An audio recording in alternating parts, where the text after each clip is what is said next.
Welcome to ND's coaching, all the knowledge you need. Today what we are going to learn, that is condition and warranty. Condition and warranty, which is the major part of this Sale of Goods Act, that is conditions and warranties. What is the meaning of condition? What is the meaning of warranty? And what are the implied condition and implied warranties? Okay. Condition, what is it? It is a stipulation. It's a stipulation in a contract of sale with a reference to goods which are the subject thereof, maybe a condition or a warranty. जेव्हा buying आणि सेलिंगचं contract होत असतं तेव्हा buying आणि selling होत असताना parties to the contract काही conditions आणि काही वॉरंटीज डिसाइड करत असतात. म्हणजे बाईंगशी म्हणजे वस्तूशी रिलेटेड असतील, क्वालिटीशी रिलेटेड असेल, वस्तूच्या यूज साठी रिलेटेड असेल, तर काही अटी ज्याला आपण म्हणतो अटी आणि शर्ती म्हणतो ना आपण, अटी आणि शर्ती, त्यालाच इंग्लिश मध्ये स्टिप्युलेशन असं म्हटलं जातं. कंडिशन ही पण एक स्टिप्युलेशन आहे आणि वॉरंटी सुद्धा स्टिप्युलेशन आहे. थोडासा त्याच्यामध्ये फरक आहे, तो काय फरक आहे हेही आपल्याला बघायचं आहे. आणि इम्प्लाइड कंडिशन म्हणजे काय, इम्प्लाइड वॉरंटी म्हणजे काय हेही आपल्याला कव्हर करायचंय. आता मी फक्त कंडिशन म्हणजे काय आणि इम्प्लाइड कंडिशन म्हणजे काय हे आपण शिकूया. कंडिशन इज अ स्टिप्युलेशन, ती एक अट आहे. कशी आहे? Essential to the main purpose of the contract. ज्यासाठी कॉन्ट्रॅक्ट झालं, ज्या कारणासाठी कॉन्ट्रॅक्ट झालं ते म्हणजे main purpose. Okay. The breach of which म्हणजे जर करता कंडिशनची ब्रीच झाली किंवा एखाद्या पार्टीनं कंडिशन जी घातली होती ती नाही पाळली, that is called as the breach of condition which gives rise to a right to treat the contract as repudiated. Repudiated म्हणजे कॅन्सल झालेला आहे. रेप्युडिएटेड म्हणजे काय? कॅन्सल झालेलं आहे. कंडिशन हे एक असं स्टिप्युलेशन आहे की जे हे बघा, essential to the main purpose of the contract, essential to the main purpose of the contract. कारण मेन हे जर कंडिशन ब्रीच झाली तर मेन पर्पज सुद्धा सर्व होणार नाहीये. असं जे स्टिप्युलेशन आहे त्याला कंडिशन असं म्हटलं जातं.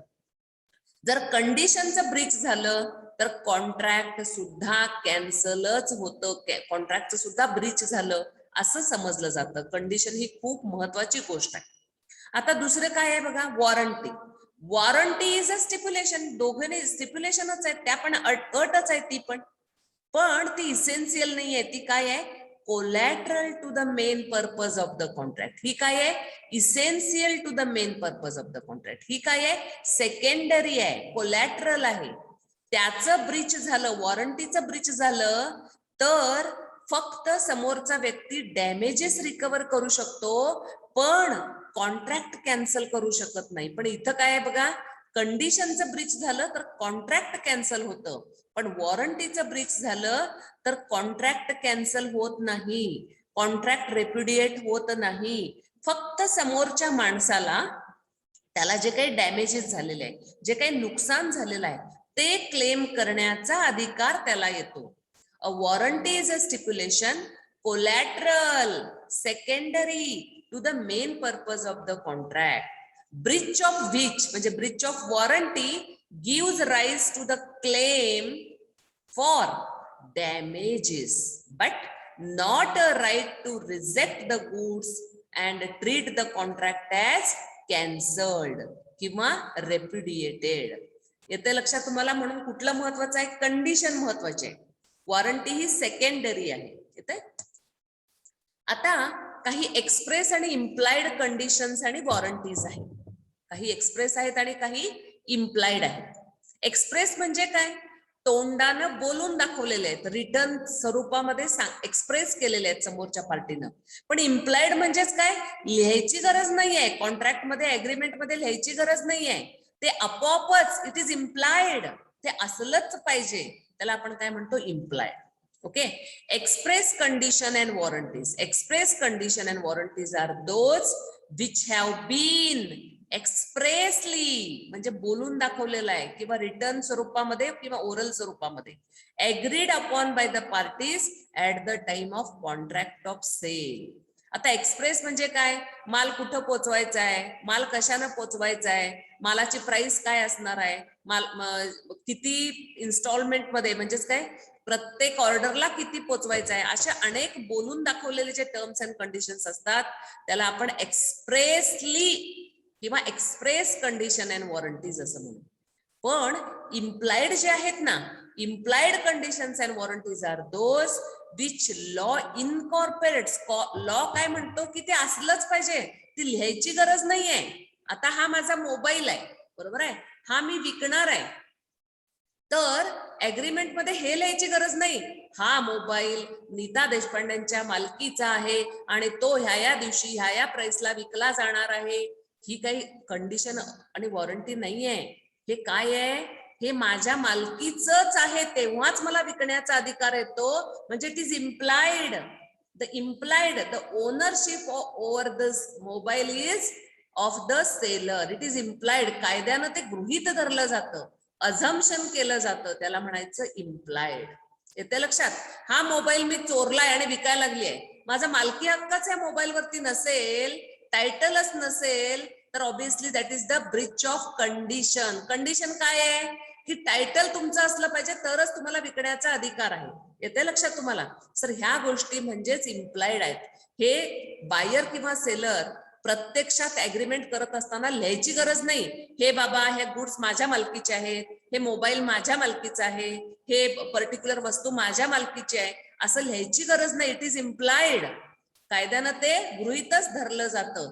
Those are called as a implied condition and warranties. म्हणून काय म्हटलंय बघा, implied condition and warranties are those which the law incorporates into the contract. पुन्हा लिहायची गरज नाही, कायद्यामध्येच ते आलेलं आहे.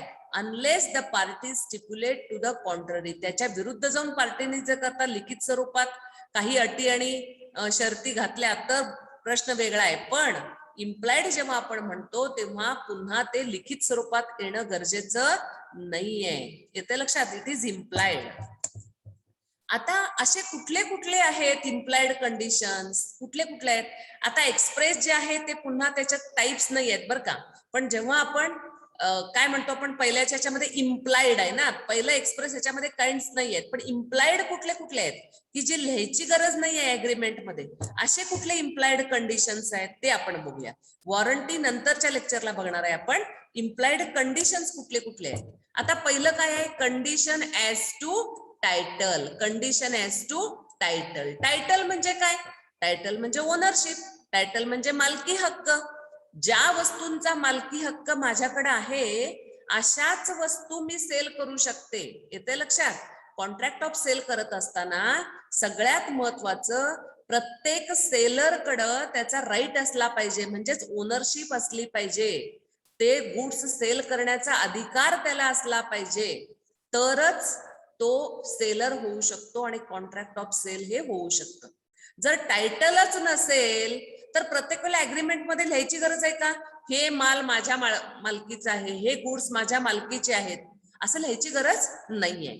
त्यामुळे हे बघा, in the case of sale he has, he म्हणजे कोण, seller. Seller has a right to sell the goods. आता राईट जेव्हा केव्हा येतो, जेव्हा त्याला टायटल असेल तर, ओनरशिप त्याच्याकडे असेल तरच त्याला राईट येतो. आणि जर अग्रीमेंट टू सेल असेल तर he the seller will have a right, म्हणजे फ्युचर मध्ये तरी निदान राईट येतो त्याला. येते लक्षात. फ्युचर मध्ये राईट येतो. Will have right to sell the goods at the time when the property is to pass. म्हणजेच जेव्हा ओनरशिप ट्रान्सफर करायची वेळ येते तेव्हा तो त्याचा मालक असला पाहिजे. त्यालाच आपण कंडिशन ऍज टू टायटल असं म्हणतो. म्हणजे मालकी हक्काशिवाय कोणही ट्रान्सफर करू शकत नाही. एक सुंदरचं उदाहरण दिलेलं आहे बघा. R bought a car from D. D कडनं त्याने कार आणलेली आहे and used it for 4 months. 4 महिन्यासाठी त्याने यूज पण केलेली आहे आरनं. D had no title to the car. D च्या मालकीचे नाहीच आहे, त्याने आणलं कुणाकडनं, डी कडनं आणलेले आहे. पण डी हा ओनर आहे का, अजिबात ओनर नाहीये, त्याचा ओनर तिसराच कोणतरी आहे. And consequently R had to hand it over the कारचं काय म्हणतो आपण पोझेशन कोणाला, to the true owner. True owner कोणतरी दुसरा असणार आहे, एक्स असेल, वाय असेल.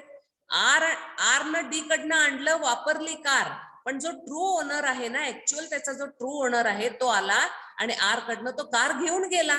आता डी त्याच्याकडे पुन्हा मागू शकेल का? कारण डी ची ती कारच नाही आहे, टायटलच नाही आहे, मालकी हक्कच डीचा नाही आहे, त्यामुळे डी पुन्हा कार मागायला येऊ शकणार नाही. खरा ओनर जो आहे ना तो मात्र आर कडनं काय करणार आहे, कार घेऊन जाणार आहे. आता आर न ऑलरेडी जर डी ला पैसे दिले असेल तर आर काय करू शकतो, R can institute a suit against D, की जी काही मी प्राइस दिली आहे ह्या कारची ती मला दे, म्हणून तो आर फक्त डी च्या विरुद्ध दावा दाखल करू शकतो. पण ट्रू ओनरला तो थोपवू शकत नाही, कारण ट्रू ओनर लाच त्या कारची मालकी हक्क त्याच्याकडे आहे, ते लक्षात तुम्हाला. आणि म्हणून कंडिशन काय आहे सेलिंग करताना, डी हा ओनर आहे का, नाही, थर्ड पार्टी ओनर आहे इथं, त्याला सेलिंगचा अधिकार आहे का डी ला, अजिबात नाही. आणि म्हणून आर आणि डी मध्ये जेव्हा अग्रीमेंट झालं तेव्हा असा आर म्हणू शकतो का की अरे तू कुठं लिहून दिलायस डी तुझ्या मालकीची आहे का, किंवा असं काही नाहीये. तर इथं फक्त आरचा राईट काय आहे की जी काही प्राइस डी ला दिलेली आहे ती प्राइस रिकव्हर करण्यासाठी डी च्या विरुद्ध तो दावा दाखल करू शकतो, आणि ती जी कार आहे ना ती ट्रू ओनर त्याचा घेऊन गेलेला आहे. ही साधं एक्झाम्पल आहे बघा, म्हणून मालकी हक्क असणं गरजेचं आहे. नंतर बघा दुसरी कंडिशन काय आहे, कंडिशन एज टू डिस्क्रिप्शन. डिस्क्रिप्शनचा अर्थ काय, वर्णन. वर्णन, वस्तू कशा असल्या पाहिजेत, वर्णनाप्रमाणे असल्या पाहिजेत. In a sale by description, जेव्हा वर्णनात, आता सपोज मुंबईहून मला शर्ट आणि शर्टचं डिस्क्रिप्शन दिलंय, मला व्हाईट शर्ट्स पाहिजेत, 2 पॉकेटचे शर्ट्स पाहिजेत, 6 पॉकेट पॅन्ट्स पाहिजेत. डिस्क्रिप्शन बघा, डिस्क्रिप्शन, मला जीन्स ह्या कंपनीचेच पाहिजे, description, this is called as अ वर्णन. In the sale by description, there is an implied condition that the goods shall correspondence, म्हणजे च्या सारखे असणे, with description. याचा अर्थ काय, जेव्हा कॉन्ट्रॅक्ट तुम्ही करत असता, एखादा पीज साठी कॉन्ट्रॅक्ट केलाय, पीज म्हणजे माहितीये ना, ग्रीन पीज वगैरे म्हणतात, you cannot oblige the party to take the beans. Hence, if the description of the article tendered is different, then the buyer may not buy the goods.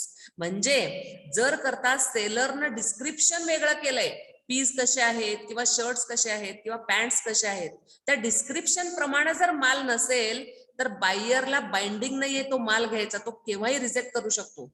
Buyer काय म्हणू शकतो, these goods are not as per description. तू काय सांगितलं होतास, 2 पॉकेटचे shirts, 6 पॉकेट्सचे pant, पण आहेत का 6 पॉकेट्स, आहेत का 2 पॉकेट्स, आहे का रंग व्हाईट, नाही. So your goods whatever you have supplied those are not as per the description.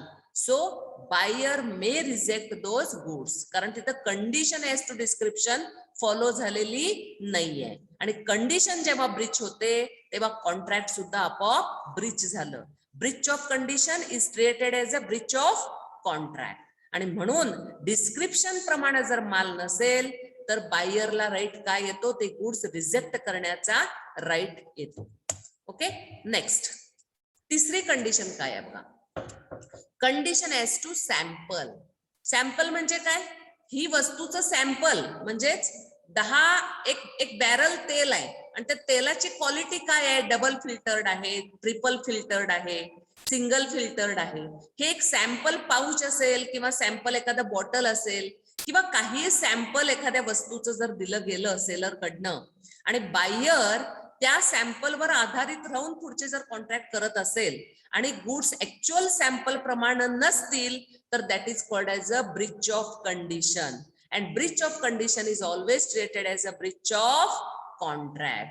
आणि जर गुड्स सॅम्पल प्रमाणे नसतील, येते लक्षात, जर गुड्स सॅम्पल प्रमाणे नसतील तर बायरला राईट काय येतो, पूर्ण कॉन्ट्रॅक्ट कॅन्सल करण्याचा राईट येतो, कारण ब्रीच ऑफ कंडिशन आहे तिथं. ब्रीच ऑफ कंडिशन जेव्हा होतं तेव्हा ब्रीच ऑफ कॉन्ट्रॅक्ट झालं असं समजलं जातं. In the sale by sample the following are the implied condition. Bulk म्हणजे मोठ्या प्रमाणात, मोठ्या प्रमाणामध्ये, ते मोठ्या प्रमाणात जे काही ऑर्डर दिलेली आहे ती करस्पॉन्डन्स कशी असली पाहिजे, ऍज पर द सॅम्पल. म्हणजे सॅम्पल क्वालिटी जी तुम्ही दिली आहे त्या सॅम्पल क्वालिटी प्रमाणेच तुमचं बल्क हे असलं पाहिजे. बल्क म्हणजे मोठ्या प्रमाणावरचे जे काही गुड्स आहेत ते. That the buyer shall have a reasonable opportunity. म्हणजेच काय, जेव्हा ट्रक येतो किंवा त्याच्या गोडाऊन पर्यंत येतो तर बायरला त्या ज्या वस्तू आहेत, त्या ज्या गुड्स आहेत, ते सॅम्पल प्रमाणे आहेत की नाही हे चेक करण्यासाठी एक रिझनेबल टाइम लागतो, रिझनेबल अपॉर्च्युनिटी लागते. ती सुद्धा बायरला तो राईट आहे की वस्तू माझ्या सॅम्पल प्रमाणे आहेत की नाहीत हे मला आधी चेक करू दे रॅन्डमली. 10 ट्रक ऑर्डर आहे म्हणून समजा, प्रत्येक ट्रकातलं तो रॅन्डमली चेक करणार आहे की वस्तू ह्या सॅम्पल प्रमाणे आहेत की नाही. आणि सगळ्यात महत्वाचं, वस्तू ह्या हे बघा, goods shall be free from any defect. Defect किंवा अनमर्कंटेबल, व्यापारी करण्यास योग्य नाही. का तर त्याच्यामध्ये डिफेक्ट्स आहेत. जर मायक्रो ओव्हन आहे, तुम्ही स्विच लावला शॉक लागतोय, अनमर्कंटेबल, विकण्यालायक नाही आहेत ते, कारण त्याच्यात डिफेक्ट आहे, त्या प्रोडक्ट मध्ये डिफेक्ट आहे. असं जर काही झालं तर बायर काय म्हणू शकतो, गुड्स हे सॅम्पल प्रमाणे नाहीत आणि मला ते गुड्स नको. He can reject the goods because there is the breach of condition, and when there is a breach of condition, the contract is treated as a breach of contract itself, and the buyer can reject all the goods. Okay, आता condition as to quality and fitness. आता quality म्हणजे काय, योग्य, योग्य, आणि fitness म्हणजे पण योग्य, दोन्ही, म्हणून और हा शब्द वापरलाय. In a contract of sale, there is no implied condition as to quality or fitness of the goods for a particular purpose. The buyer must examine the goods thoroughly before he buys them in order to satisfy himself.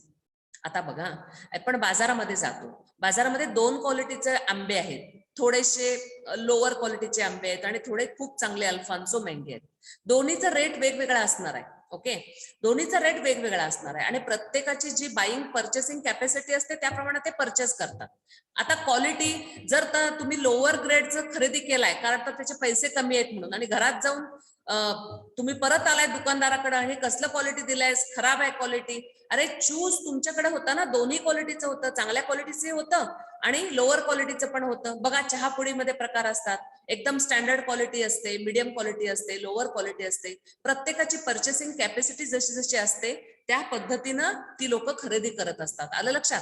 मग condition as to fitness म्हणजे काय, तर त्या गोष्टी fit. आता suppose एखादं तुम्ही औषध घेत असाल, एखादं इडिबल काही गोष्टी घेत असाल, काही पोर्टेबल गोष्टी, इडिबल म्हणजे खाण्यायोग्य, पोर्टेबल म्हणजे पिण्यायोग्य, अशा जर वस्तू आहेत तर त्याला गुड्सच आपण कन्सिडर करत असतो.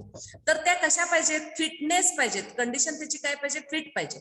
सपोज तुम्ही ऑर्डर दिली ज्यूसची किंवा मँगो पल्पची, आणि सपोज ट्रक ब्रेकडाऊन झालेला आहे, 2-3 दिवस तसाच थांबलेला आहे आणि त्यातलं जे काही मँगो पल्प आहे ते खराब झालंय असं म्हणून समजूया आपण, किंवा काही खराब झालेलं आहे, तर ते फिट आहे का, क्वालिटी मेंटेन केली आहे का, नाही.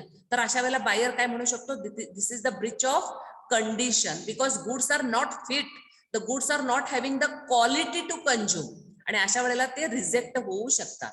An order was placed for some lorries to be used for heavy traffic in a hilly area. आता तो जो बायर आहे ना, बायरला काय पाहिजे, लॉरीज, ट्रक ज्याला आपण म्हणता, तुम्ही ट्रक दाखवले बघा, ट्रक कशासाठी पाहिजे, हिली रिजन, की जिथं रस्ता प्लेन नाहीये, भरपूर दगडधोंडे आहेत, अशा ठिकाणी चालवायला त्यांना लॉरीज पाहिजे. ओके, आणि lorries supplied were unfit and break down, आणि लॉरीज अशा पद्धतीच्या होत्या की त्या, बघा, पर्पज सर्व होतोय का, हेवी ट्रॅफिक इन अ हिली एरियामध्ये ते सर्व होतात का, नाही तर ब्रेकडाऊन होत आहेत, म्हणजे नॉट फिट, त्यांची क्वालिटी नाही आहे सांगितल्याप्रमाणे. There is a breach of condition as to fitness. जसं मी तुम्हाला सांगितलं, खाण्यासाठीच्या गोष्टी असतील, पोर्टेबल गोष्टी असतील, वापरण्यासाठीच्या गोष्टी असतील, जेव्हा बायर त्याचा पर्पज सांगत असतो, बायर काय म्हणतो की मला कशासाठी पाहिजे, तर हिली एरियामध्ये चालणारे ट्रक पाहिजेत, मग त्याची चाकं कशी असली पाहिजेत, हे सगळं त्यांना सांगितलेलं आहे. येते लक्षात? आणि पण जर ट्रक ब्रेकडाऊन होत असतील, अनफिट असतील, योग्य नसतील, तर अशा वेळेला सेलर, बायर ते माल किंवा ते गुड्स रिजेक्ट करू शकतो. Why? Because there is the breach of condition, and breach of condition is treated as a breach of contract. Are you getting? Next, condition as to merchantability. मी मगाशीच सांगितलं, मर्कंटॅबिलिटी म्हणजे वस्तूंची देवाणघेवाण ही ऍक्च्युअली व्यापारीकरण, म्हणजे आपण मर्कंटॅबिलिटी म्हणजे व्यापारीकरण करणे. Where the goods are bought by the description from a seller who deals in the goods of that description, there is an implied condition that the goods are of the mercantile quality.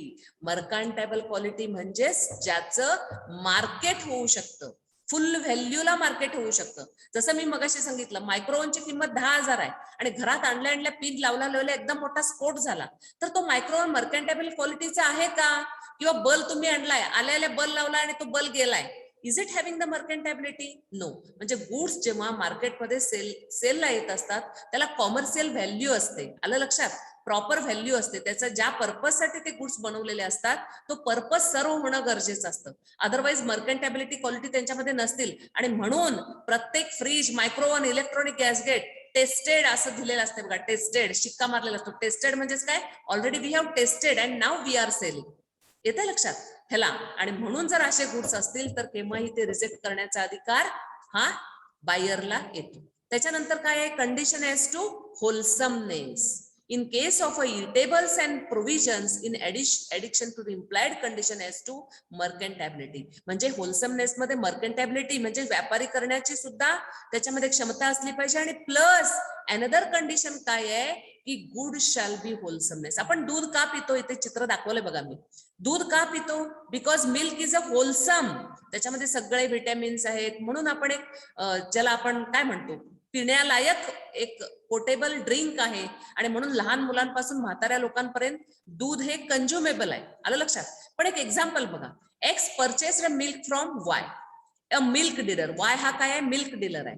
The milk content the typhoid germs. ते milk पिल्यानंतर टायफॉइडचे germs त्याच्यामध्ये आहेत आणि ते milk पिल्यानंतर obviously त्या समोरच्या व्यक्तीला टायफॉइड होणार आहे.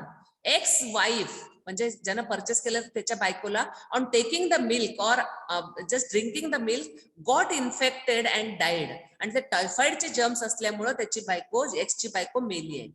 Held that X can entitle for the damages. आता एखादा व्यक्ती मरतो का? By consuming that particular milk. Why? Because milk is having the typhoid germs. मग असं औषधाचं होऊ शकतं, असं कुठल्याही ड्रिंकचं होऊ शकतं, असं कुठल्याही फूडचं होऊ शकतं. काय लोकांना फूड खाऊन फूड पॉइझनिंग होऊ शकतं. Because that is not having the wholesomeness. आणि जेव्हा एखाद्या प्रोडक्टमध्ये होलसमनेस नाहीये, that is called as a breach of condition. And breach of condition is treated as a breach of contract. Are you getting? Thank you very much. Thanks a lot. In the next lecture, we will see implied warranties. We will see the implied warranties.